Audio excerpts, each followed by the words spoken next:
안녕하세요. 지금 세계 축구에서 가장 뜨거운 선수의 모든 이야기를 총정리하고 분석해드리는 스카우트 H입니다.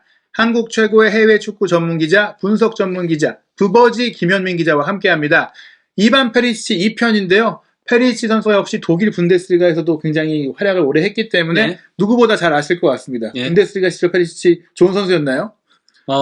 도르트문트 시절에는 아직 좀 어렸었고, 볼프스부르크에서는 상당히 좋은 모습들을 보여줬었어요. 사실 뭐 클롭 감독과의 일화도 있고, 구자철 선수와의 인연도 있기 때문에 굉장히 흥미로울 것 같은데, 지금부터 페리시치 풀스토리 살펴보겠습니다. 일단 페리시치, 크로아티아의 명문인 하이둑 스플리트에서 축구를 시작했네요. 애초에 그러니까 태어난 곳이 스플리트기도 하죠. 도시 자체가. 그래서 이제, 소셜을 거쳐가지고, 클럽 브리에랑 도르트문트랑 볼프스부르크랑 인테랑 바이에른이야 이렇게 왔었던 거였는데요. 일단 그 하이둑 유스 팀에서 만 11세에 이제 입단을 했었습니다. 그래서 거기서 이제 유스 팀에서 어려서부터 이제 나름 재능을 인정을 상당히 받았었어요. 그래서 그 함부르크하고 헤르타 같은 분데스리가 팀들은 물론 이제 안더레이트, PSV 그리고 아약스 같은 벨기에, 네덜란드 명문 구단들하고 이제 이적서를 뿌렸었거든요. 그리고 이거 이제 오른쪽은 뭐냐면요. 2021년 11월에 이제 그 하이둑 단장이 그때 칼리니치랑 이제 페리시치 영입을 노린다라고 하면서 그 칼리니치 영입을 확정을 지었거든요. 이때 그리고 하이둑 팬들 사이에서 페리시치를 하이둑으로 이런 운동 같은 게 해시태그 운동 같은 게 있었어요. 그래서 그냥 이거는 하이둑에서도 어쨌건 페리시치가 거기서 프로 데뷔하거나 한 건 없지만은 나름 그래도 자기네들이 키운 선수다 이런 거에 대한 좀 자부심 같은 게 있다는 거죠. 사실 페리시치가 이럴 정도로 사실은 어렸을 때부터 천재 소리를 듣던 크로아티아 최고 유망주였다는 것인데요. 근데 이런 유망주가 프랑스의 소쇼로 가는 게 조금은 좀 낯설어요. 그냥 소쇼로부터 근데 이때 당시만 하더라도 그 36만 유로로 이적을 했었거든요. 이 36만 유로가 당시 크로아티아 기준으로 프로 데뷔하지 않은 유망주 있잖아요. 그걸로는 크란차르 기억하시죠? 니코 크란차르에 이어서 두 번째로 높은 금액이었대요. 그땐 좀 이제 아무래도 이적 시장에 인플레가 오기 전이고 또 이제 동유럽에는 그렇게 돈이 많이 안 오고 있던 시기라서 우리나라가 유망주도 많이도 수집하던 팀. 거기다가 푸조 그 세계적인 자동차 회사 그 푸조가 운영을 하던 구단이다 보니까 그래서 이제 2007년에 만 18세 나이로 소쇼에 입단을 했었고요. 거기서 이제 그 소셜 유스팀에서 그 쿠프 캄바르델라 우승하고 득점왕을 동시에 차지했었다라고 하더라고요. 역시 이제 이 당시에는 원래도 잉포워드긴 했지만 확실하게 앞에서 골을 넣는 선수로서 기대를 받았던 페리시치고요. 그래서 원래 그 2008-09 시즌에 소쇼 1군에서 데뷔할 것이라는 기대감이 상당히 많았었어요. 그런데 이제 당시 1군 감독이었던 프란시스 질롯의 선택을 받지 못해가지고요. 이게 크프 드라리가거든요. 올림피크 마르세유하고 3라운드였는데 이때 벤치를 지켰던 게 유일해요. 1군에 명단을 올린 게. 결국에 1군 데뷔를 하지 못했던 거군요. 그렇습니다. 아예 거기가 데뷔 자체를 못했던 거였거든요. 벤치 딱 한 경기 앉기만 하고 그러다가 이제 2009년 1월에 벨기에 1부 리그 구단이었던 루셀라레로 임대를 떠나게 됐습니다. 임대를 가가지고 데뷔 시즌임에도 불구하고 17경기에서 5골 2도움. 그건 상당히 좋은 활약상을 펼친 거였죠. 전체 공식 경기를 보자면 8골 2도움이니까 총 10개의 공격 포인트를 한 시즌 동안 기록했으니까 이때가 굉장히 어린 나이였는데 역시 포텐이 있다. 소쇼에서 왜 출전을 안 시켰는지 모르겠다 싶을 그런 기록인 것 같습니다. 그리고 이제 이 임대를 갔을 당시에 계약 기간이 1년밖에 남지 않았다 보니까 그 선수가 소쇼에서 아예 출전 기회를 얻지 못했잖아요. 그러니까 이적 의사를 밝혔고 그래서 이제 벨기에 명문인 클럽 브리에로 바로 이적을 하게 됐었죠. 20만 유로. 자기네들이 영입한 36만 유로보다 더 싼 금액으로 클럽 브리에로 가게 된 거예요. 소쇼에 이해할 수 없는 좀 판단이었는데 어찌됐거나 그 반년 만에 실력을 보여줬기 때문에 벨기에의 명문팀으로 가게 됐고 클럽 브리에에서 완전히 이제 만개를 한 거죠. 일단 데뷔 시즌에 주필러 리그에서는 저희 플레이오프까지 합쳐야 되거든요. 얘네는 그 리그 경기가 적고 플레이오프를 많이 치르기 때문에 그래서 주필러 리그에서 33경기에 출전해가지고 9골 10도움을 올렸던 거였고요.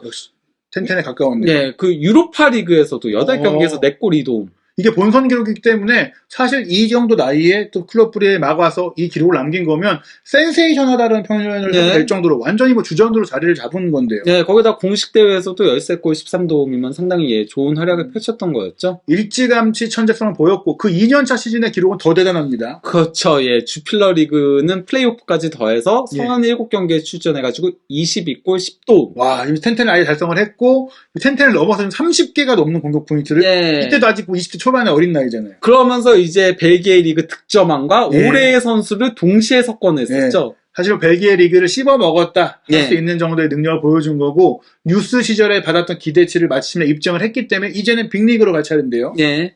그래서 이제 2011년 여름에 550만 유로의 이적료와 함께 이제 도르트문트 이적하기에 이르렀죠. 네, 클럽 브레이가 많은 돈을 남겼네요.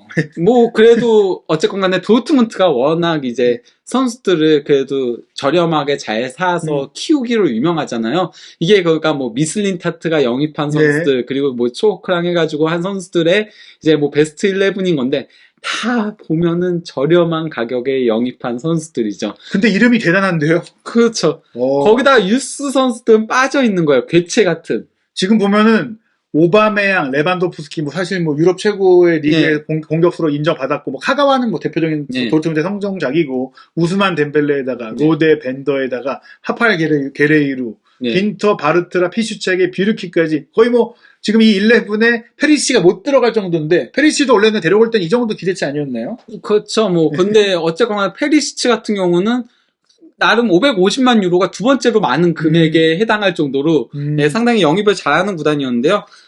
근데 이제 그 데뷔 시즌에 28경기에 출전해가지고 7골 3도움. 그래서 나쁘지 않은데요. 뭐 기록 자체는 나쁘진 않은데요. 이때 그리고 도르트문트가 분데스리가 우승과 포칼 우승을 동시에 이관왕을 했었거든요. 근데 문제는 넘겨보시면 아시겠지만은 케빈 그로스코리치라고의 주전 경쟁에서 조금 밀려나면서 22라운드까지는 이 골에 그쳤어요. 그러니까 좀 아쉬운 성적을 보였다는 거죠. 근데 이제 23라운드부터 34라운드까지의 그나마 그래도 12경기에 출전해가지고 5골 3도 여기서 많이 올렸죠. 그래서 이제 다음 시즌에 대한 조금 기대감을 안겼다. 막판 시즌 기록을 보자면 사실 이 정도면 이제 적응기 마치고 좀 올라오고 있다 뭐 이런 느낌이었는데요. 문제는 2012년 여름에 마르코 로이스 독일 올해의 선수를 영입합니다. 이 당시에 뭐 메넨글라드바흐에서 정말 물건 하나 나왔다.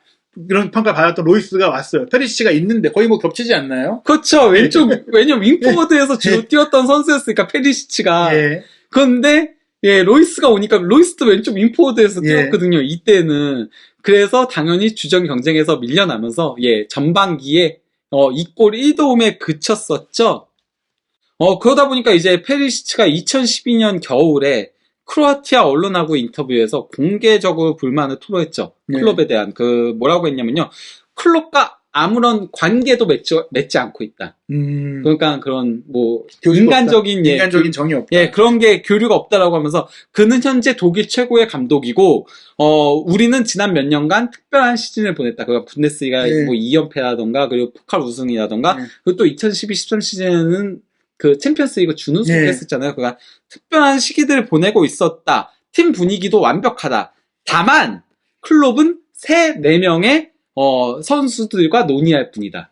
몇몇 선수들하고만 논의를 편애한다. 이런 얘기한 거죠. 나머지 선수들은 그들의 선택을 따라갈 수밖에 없다. 우린 들러리다. 이렇게 약간 그렇게 얘기를 했었거든요. 이거는 어떻게 보자면은 이제 클럽 감독의 평소 이미지를 봤을 때 특히 최근 이미지를 본다면 굉장히 선수가 친근하고 모두 잘 챙기고 뭐 상남자에다가 이런 훈훈한 느낌과 배치되는 아주 그냥 뭔가 좀 독재자 느낌으로 얘기했는데 저는 근데 그냥 클럽은 원래 그런 유형의 감독은 아니거든요. 그냥 본인이 쓰임을 안 받으니까 그렇죠. 약간 좀 그런 거에 대한 이제 조금 과한 이제 자기만의 좀 느낌 같은 그런 것까지 더해져가지고 그런 거라고 보는데요. 원래 그렇잖아요. 사람이 뭐 임모빌레 같은 경우도 그러니까 뭐 독일 다른 선수들은 임모빌레가 어울리려고 하지 않았다 이런 반면에 임모빌레는 선수들이 나한테 말도 걸지 않았다. 근데 그 도르트문트에서 임모빌레가 독일어를 익히려고 하지 않았다. 약간 좀 이런 서로 배치되는 그런 의견들이 있는 거니까 어쨌건 간에 그래서 이제 클럽 감독 같은 경우는 여기에 대해서 바로 이제 반박에 뭐라고 한마디를 했죠. 경기에 나서지 못한다면 입 다물고 열심히 훈련하면서 감독이 자신을 선택하도록 만들어야 한다. 그러니까요. 언론에다 징징대는 건 유치원생이 할 일이지 성인 프로 선수가 할 얘기는 아니다. 이때 역시 클롭도 혈기왕성하던 젊은 시절이다 보니까 예. 아주 강하게 얘기를 했습니다. 그렇게 쓴소리를 했죠. 예. 거의 이 얘기는 사실 선수와 감독이 이제 거의 불화설이 나올 정도의 예. 상황 아닌가요? 그러고 나서 리버풀 감독에 부임하고 나서 2016년, 2017년 예. 계속 페리시치 영입설이 있었어요. 실제로 이제 클롭이 페리시치를 데려오려고 한 건가요? 뭐 그랬다는 얘기들이 많아요. 그럼 관계가 물론 관계는 안 좋지만 뭐 원하는 건지 아니면 관계가 저때도 그렇게 뭐 틀어진 건 아닌 건가요? 페리시치가 성장을 한 거죠. 아, 그리고 클롭이 어쨌건 간에 페리시치를 영입한 거, 그리고 페리시치의 제가 특성들을 얘기했잖아. 예. 왕성한 활동량과 그리고 킥이 좋은 선수. 그러니까 클롭이 원래 좋아할 만한 유형의 선수예요. 페리시치의 스타일 자체가. 단지 근데 그때 너무 어렸다 보니까 완성도를 보여주지 못해서 주전 경쟁에서 밀려났던 거였죠. 근데 스타일적으로 클롭이 딱 좋아할 만한 선수긴 해요. 손흥민 선수도 좋아하고 하는 것처럼. 그래서 이번에 그 인테르하고의 그 16강전을 앞두고 나서도 그런 얘기를 했죠. 나는 페리시치를 굉장히 좋아한다. 이러면서 페리시치와 다시 만나는 걸 상당히 고대하고 있다라고 얘기를 했죠. 그 경기장에서 만나는 걸 얘기한 것이고 예. 사실은 뭐 한때는 리버풀로 데려오려고도 했었다는 점에 있어서 앙금은 없다. 다만 예. 이제 흥미롭게도 토트넘에 왔기 때문에 프리미어리그에서 이제 적장으로서 만나게 됐기 때문에 토트넘과 리버풀의 경기가 한층 더 흥미진진해질 것 같습니다. 어찌됐거나 도르트문트에서는 뭐 기대만큼의 시간을 못 보내고 볼프스부르크로 갔습니다. 예, 바로 그가 2013년 1월에 볼프스부르크로 800만 유로로 이적을 했죠. 그러니까 뭐 그래도 도르트문트는 손해 보진 않았죠.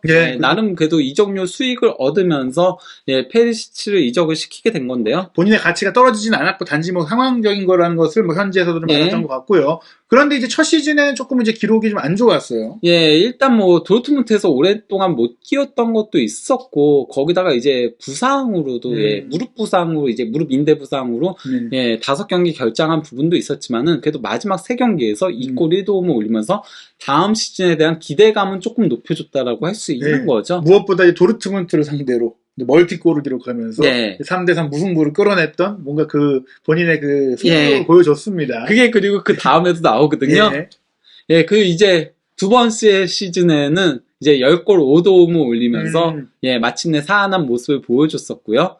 그 2014-15 시즌에는 이때 부상으로 분데스리가에서 24경기 출전했지만은 그래도 뭐 5골 6도움이면은 스탯 자체는 괜찮게 올렸던 거였죠. 전반적으로 또 유럽 대항전까지 포함해서 공격 포인트 시즌 전체 7득점 9도움이면은 뭐 윙포워드로서는 나쁘지 않은 기록이라고 할 수 있겠는데요. 무엇보다 이제 우승을 하는 남자 페리시치. 2014-15 시즌 폭발 결승전에서 케빈 데브라이너랑 뭐 바스토스탕 이런 선수도 있었을 때였는데 그때 이제 팀의 3번째 골을 어시스트하면서 3대1 역전승에 기여를 하면서 폭발 우승.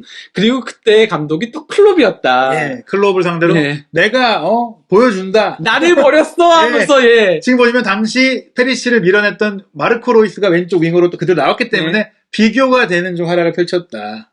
그러면서 이제 포칼 우승의 사나이로 또 자리매김을 했는데요. 페리시치가 근데 이 볼프스부르크에서 뜰 때 구자철 선수와 인연이 있었다고 구자철 선수 본인이 공개를 했어요. 2013-14 시즌에 반 시즌을 함께 있었거든요. 왜냐면 구자철 선수가 2012-13 시즌에는 아우크스부르크 임대를 갔었고 2013-14 시즌 반 시즌 뛰다가 마인츠로 이적을 했거든요. 그래서 반 시즌 함께 했었는데 구자철 선수가 그런 얘기를 했죠. 자기가 왔을 때 굉장히 그래도 처음부터 막 친근하게 대하고 그리고 같이 밥 먹자고 하고 막 이런 선수가 페리시치라고 얘기를 하면서 만주키치 페리시치 디에고 이렇게 그 하세베는 물론 예전부터 얘기 많이 했었고요. 그렇게 좀 친했었다라고 얘기했는데요. 특히 이제 이게 그 1화인 건데 구자철 선수도 얘기했고 뭐 그 페리시치 글에도 있었던 거긴 한데 인스타그램 글에도 있었던 거였는데 그러니까 페리시치가 처음에 막 이랬대요. XX 이거 크로아티아어로 먼저 얘기를 했대요. 크로아티아어로 얘기를 하면서 이게 한국어로 어떻게 돼? 이러니까 구자철 선수가 가르쳐줬대요. 그러니까 아무한테나 한국 사람 만나면 이랬대요. 그러니까 안 된다고 인사할 때 안녕이라고 해야 된다고. 그러니까 그러고 나서는 한국 사람을 보면은 그 구자철 선수한테 사인 받아 오잖아요. 네. 아, 안녕 이 개 이랬다는 거예요. 크로아티아에서는 친근한 사람들한테 많이 그렇게 욕을 하는 것 같은데 예. 한국에서 조심해야 된다. 어쨌건 예, 그랬다는 일화를 얘기를 한 거죠. 그렇다면 이제는 아마 토트넘에 와서 손흥민 선수를 만났을 아, 때 만나자마자 바로 이 개. 예. 아주 재밌는 일이 펼쳐질 것 같습니다. 뭐 어찌됐거나 뭐 손흥민 선수를 페리시도 잘 알고 있을 거고 예. 뭐 한국의 이게 어렵지 않은 표현이기 때문에 기억을 더듬을 것 같다. 예. 뭐 근데 어쨌든 이런 얘기를 봤을 때는 도르트문트에서 어려움을 겪었다고는 해도 동료 예. 선수들과 잘 지내고 사교성이 좋은가 봐요. 네, 그렇다고 예. 볼 수 있죠. 성격 좋기 때문에 토트넘에서도 문제 없이 잘 지낼 것으로 예상이 되는데요. 볼프스부르크에서 활약을 통해서 이제 인테르 밀란으로 가면서 또 한 번의 빅클럽으로 가게 됐어요. 예, 이때 원래 그러니까 인테르는 굉장히 오래전부터 페리시치 영입을 추진했는데 볼프스부르크가 팔 수 없다. 거기다 포칼 우승에도 기여를 했기 때문에 주가가 올랐다. 그러니까 영입하려면 이적료를 세게 내야 된다. 이러다 보니까 결국 이적 시장 데드라인까지 딱 가가지고 1,900만 유로. 2배 이상 뛰었죠. 사실 이 시기는 말씀드린 대로 아직까지는 인플레가 나오던 때가 아니고 나와도 프리미어리그보다는 아무래도 유럽리그에서 이 정도 액수가 나온 거는 큰 금액이기 때문에 예. 페리시가 꾸준히 이적할 때마다 이적료가 높아지고 있다. 이건 분명히 이 선수가 꾸준히 네. 정말 가치를 높여왔다라는 얘기인데요. 그러면 꽤 오랫동안 인테르에서 활약을 했는데 실적이 예. 좀 어떤가요? 뭐 그냥 데뷔 시즌에는 세리아만 일단 놓고 보면요. 34경기에 출전해가지고 7골 5도움을 올렸었고요. 이제 2016-17 시즌, 그러니까 두 번째 시즌에는 확실히 11골 9도움 올리면서 예, 적응한 모습을 보여줬고 이제 2017-18 시즌에는 11골 11도움으로 텐텐을 했었죠. 네, 거의 뭐 20개 이상의 공격 포인트를 만들면서 꾸준히 영향력을 보여줬는데요. 근데 이제 2018-19 시즌에 살짝 부진했어요. 네. 이전과 비교하면은 8골 4도움이면은 특히 도움 수치가 많이 떨어진 모습들을 보여주긴 했죠. 예. 근데 이때 조금 이제 체력적으로 힘들지 않았을까? 월드컵 예. 참가 이후에 크로아티아 대표팀이 정말 너무 힘들게 월드컵 결승까지 갔었잖아요. 예, 그런 것도 있었고요. 그리고 또 이제 페리시치에 대한 비판 여론도 인테르 쪽에서는 있긴 있었어요. 왜냐면 이 선수가 윙포워드인데 드리블러가 아니니까 개인 기량으로 뭔가를 만들어내는 거에 있어서의 약점이 있고 하다 보니까 너무 투박하다, 너무 킥에만 의존한다 이런 얘기들이 있었거든요. 그런 좀 고민 속에서 조금 이제 위기를 겪었는데요. 거기다가 더 큰 문제가 이제 월드컵 때 크로아티아가 아시다시피 16강전부터 준결승전 돌파할 때까지 다 연장전을 치렀잖아요.